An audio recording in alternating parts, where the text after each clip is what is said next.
The jagged edge of Cornwall jabs defiantly into the Atlantic. Only the most durable rock can resist that ocean's pounding. This tough coastline doesn't give up its treasures easily. But from the earliest times, men have been drawn here to pit themselves against the granite. Hidden inside the rock is a magical ingredient that brought the world to the Cornish coast. They came in search of a rare metal with remarkable properties: tin. The relics of tin mining can be seen along the north coast of Cornwall.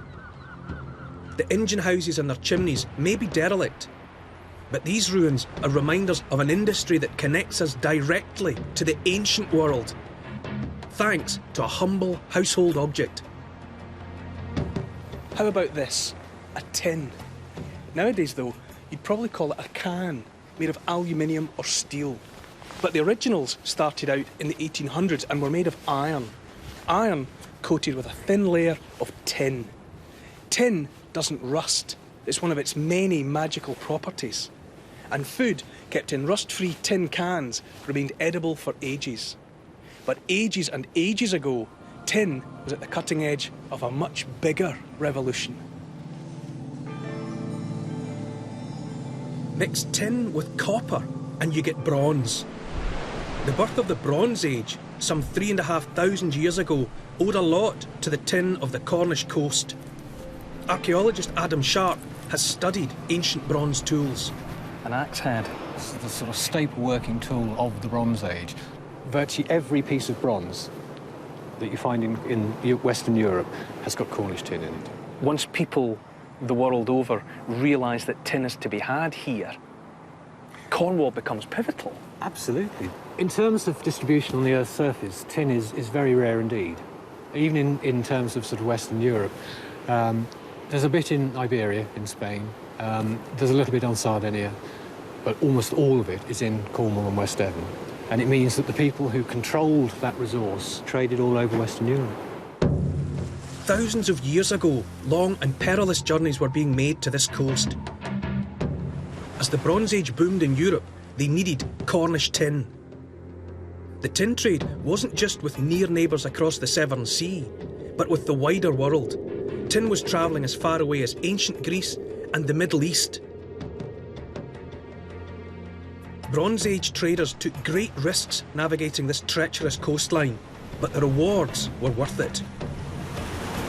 Copper tool, it blunts very, very easily. It's too bendy.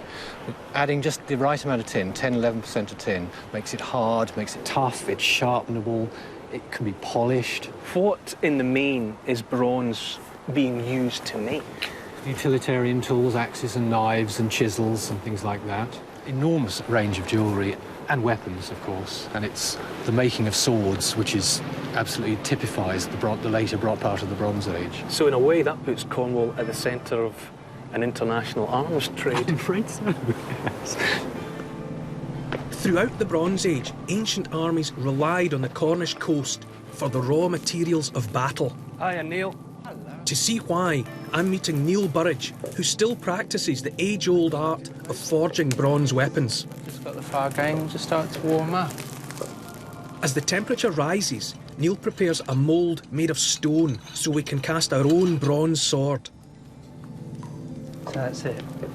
Oh, I'm so excited. Okay. Inside the fire is a crucible containing the two metals that together form bronze.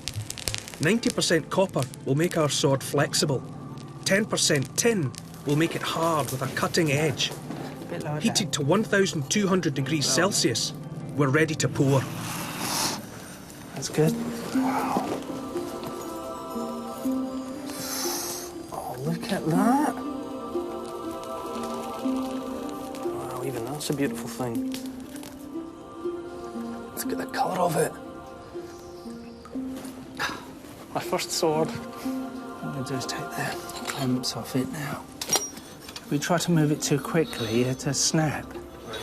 And if we leave it too long in the mould, it gets stuck in the mould and it won't come out. So it's a bit like Excalibur, really.